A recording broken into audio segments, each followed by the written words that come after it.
પ્રયાગરાજમાં મહાકુંભ ચાલે છે।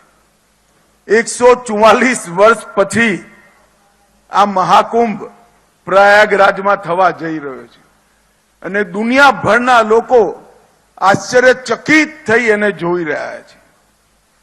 અનેક એમ્બેસેડર જોડે મારે વાત થઈ કે અમને આમંત્રણ પત્ર જોઈએ છે। મેં એમને સમજાવ્યું કે કુંભ એવો મેળો છે જેની કોઈ નિમંત્રણ પત્રિકા જ નથી। ગ્રહોની સ્થિતિ આવતાની સાથે જ કરોડો લોકો આવે છે। એ લોકો આશ્ચર્યચકિત થઈ જાય છે। કોઈ નિમંત્રણ વગર 40 કરોડ લોકો એક જગ્યાએ આવે, વ્યવસ્થા કોણ કરે?